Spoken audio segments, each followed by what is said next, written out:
This is the IELTS listening test. You will hear a number of different recordings, and you will have to answer questions on what you hear. There will be time for you to read the instructions and questions, and you will have a chance to check your work. All the recordings will be played once only. The test is in 4 parts. At the end of the test, you will be given 10 minutes to transfer your answers to the answer sheet. Now turn to Part 1.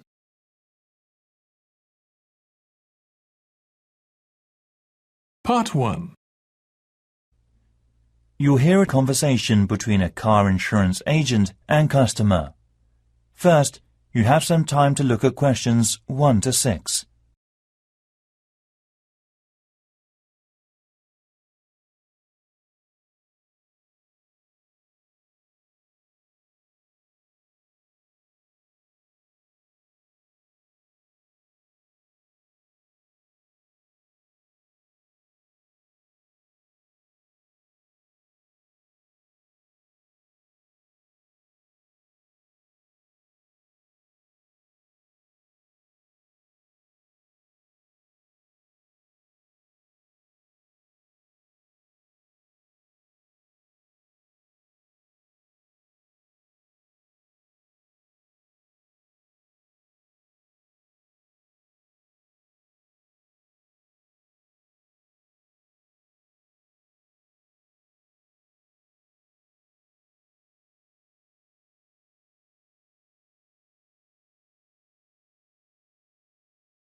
Listen carefully and answer the questions 1 to 6. Hello. Nice to meet you. My name is Mary Fox. I am a car insurance marketing manager here. What can I do for you, sir? Oh, hello. I'm interested in buying some car insurance. Great. I'll show you a brochure then. What's your name, sir? Tom Jones. Just call me Tom. Easy to remember, isn't it? And your current address in the UK, Tom? It's Flat 1, Woodhouse, Wolf Crescent. Wolf Crescent. Is that in the Surrey Quay area of East London? Yes. And what's your daytime phone number, please? My office number is 020 7788 1212. And could I ask you what you do for a living? I'm a cafe manager. OK. So can you tell me the engine size of your car, please, Tom? It has a 2.0-litre engine. Thank you. And the model name? It's a Humax Dalton. Could you spell the model name, please? Yes. DALTTON. Oh, yes. Thanks. And when was it launched? It would have been in 2000, I think. Lovely. Right. I presume you've had a previous insurer recently? Yes. Right. We need to know the name of the car insurance company you were with before. Certainly. It was North Pole Safe. Thank you. And have you made any insurance claims within the last 3 years? Yes. 3 cases in 2005. And what was your problem? It was a broken window. That's fine, Mr. Jones. Everything sounds fine so far. Before you hear the rest of the conversation, you have some time to look at the questions 7 to 10.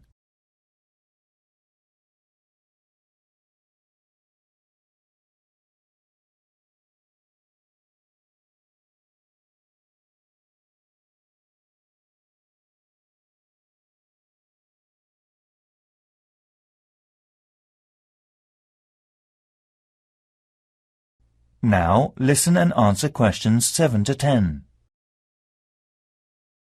And will you include any other drivers on the insurance? Yes, just one woman. And her name? Jenny Orion. Could you spell her full name, please? Jenny Orion. That's Jenny Yorrion. OK, thank you. And what relationship is she to you? She is my business partner. And what will you be using the car for? Well, mainly for business use. Business use. Will you be using it for delivery? Yes, always. Anything else? No, that's it. And finally, when would you like to begin the insurance? I need it from the 1st of February. Right. Could I check the tick box on the computer now? Yes, go ahead. And that comes out at £700 per year. Well, it's quite a bit higher than I've been paying until now, but it's just about okay. Great. How would you like to pay? Cash or card, sir? I'll use a credit card. Certainly, sir.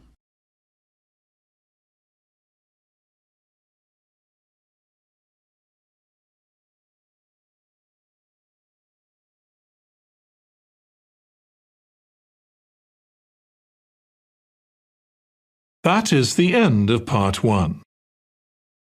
You now have 1 minute to check your answers to part 1.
Part 2. You'll hear a tourism program. Tourism Information Centre in Bath City. First, you have some time to look at questions 11 to 17.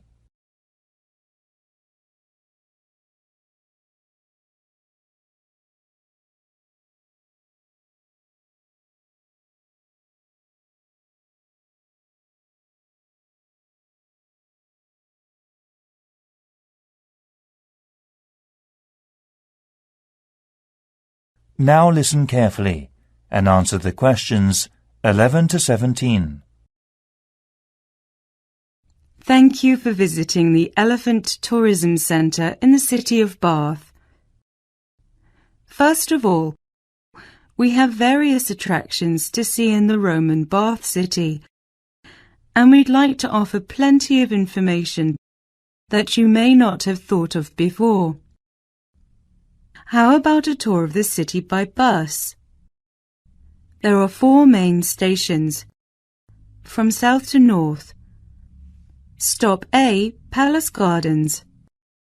Stop B, Pulteney Bridge. Stop C, Royal Crescent. And stop D, Queen Square. You can visit the main booking office at stop A. The first tour bus leaves at 9 a.m. and the last one at 6 p.m. There are also many good attractions you can see along the street.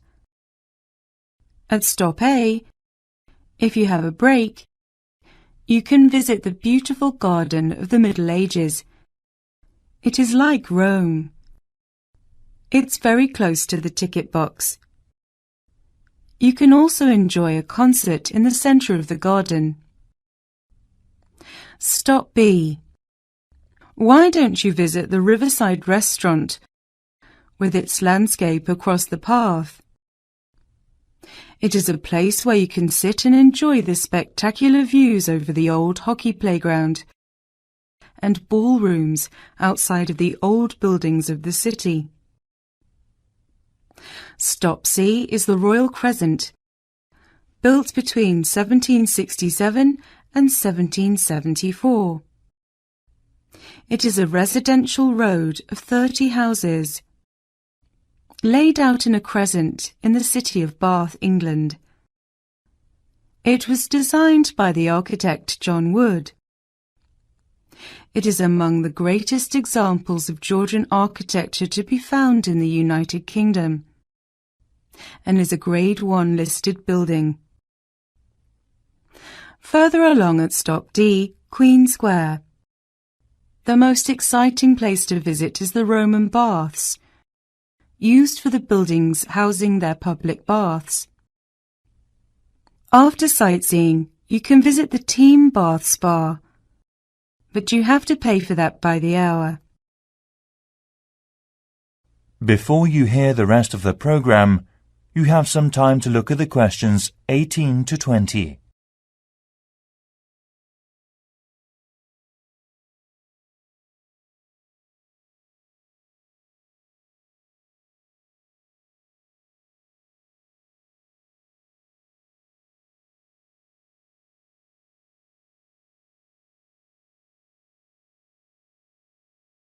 Now listen and answer questions 18 to 20.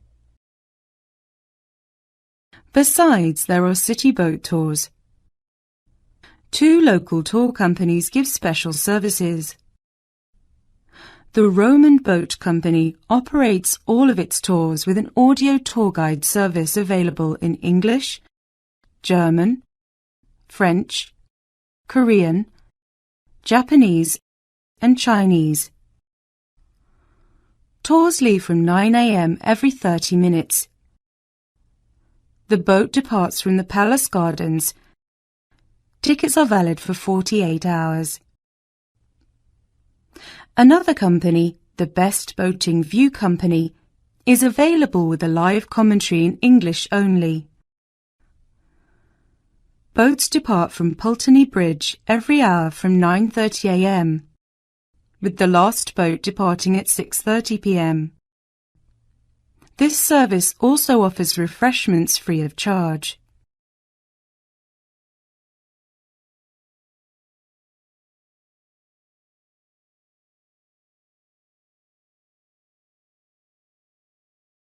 That is the end of Part 2. You now have 30 seconds to check your answers to Part 2.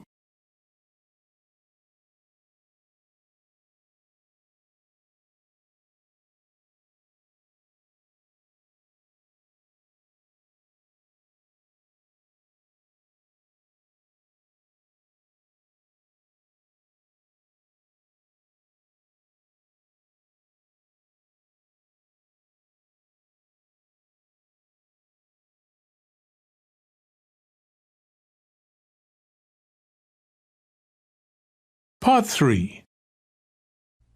You'll hear a conversation between student Tom and a tutor about a voluntary program. First, you have some time to look at questions 21 to 24.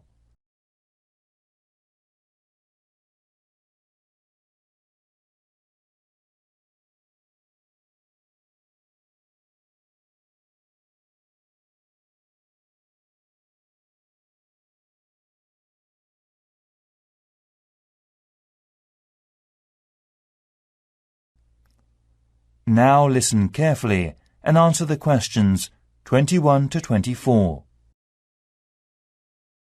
Hello, Tom Thompson, isn't it? Yes, that's right. Come in and sit down.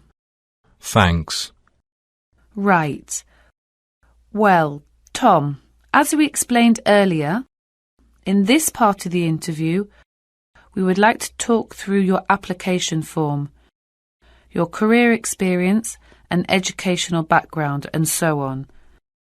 And then in the second part, you will go for a group discussion. Group discussion. Yes, I see. So, was your first degree in business studies?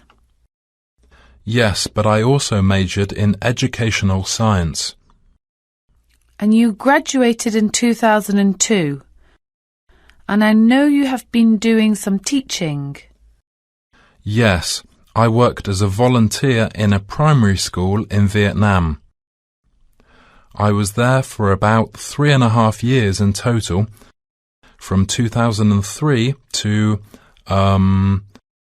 2006. Great. What kind of organisation was it? It's a voluntary organisation called Asian Cross. OK. Yes, I have heard of it. It operates in several Asian countries, doesn't it? And what kind of school was it? A rural primary school in a shanty town. Right. And what did you teach? A variety of subjects in different areas. I did mainly arithmetic with levels 1 to 3 and some English conversations with level 5. Then in my final year I took on some construction and gardening. That's level 6. Right, that sounds great. I also ran the subsistence farming in a rural area with residents. How interesting. Before you hear the rest of the conversation, you have some time to look at the questions 25 to 30.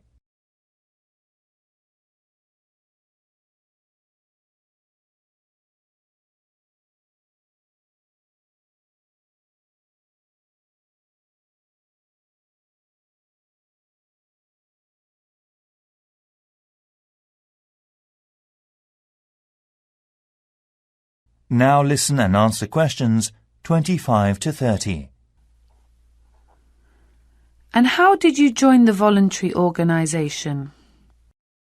Actually, a friend mentioned them. The Asian Cross do applying, enlightening, and make voluntary works and so forth. So, what did you get from them? Well, I was so happy to help the people with my efforts.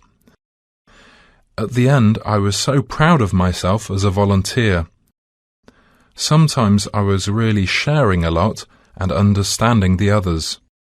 I see. And I also found I was able to improve my vision and dream for the future dramatically.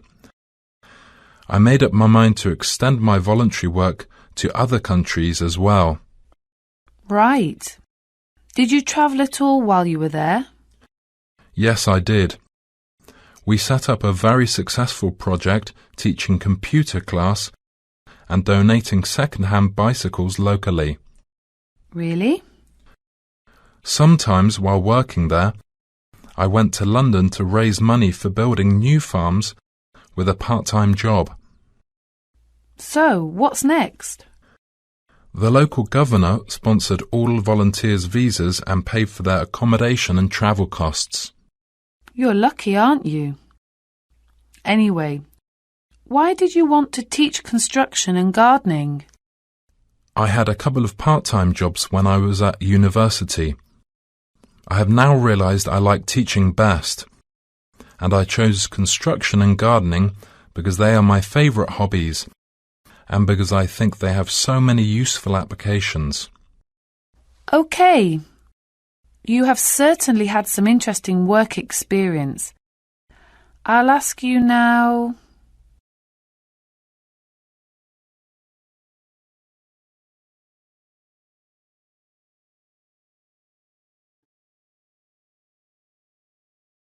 That is the end of part 3.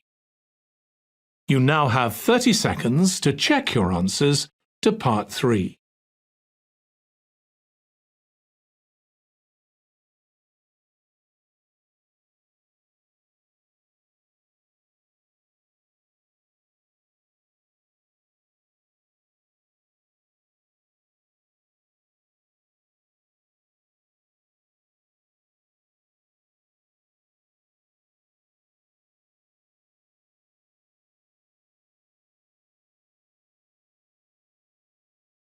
Part 4. You'll hear part of some information given by the Student Union Centre. First, you have some time to look at questions 31 to 40.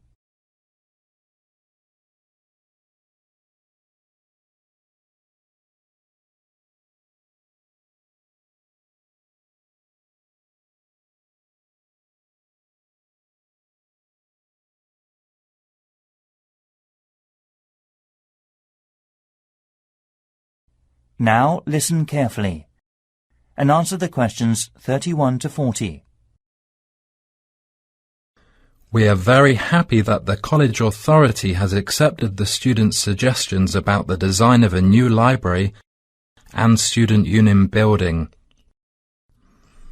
We deeply appreciate the beneficiaries of college library facilities for current students.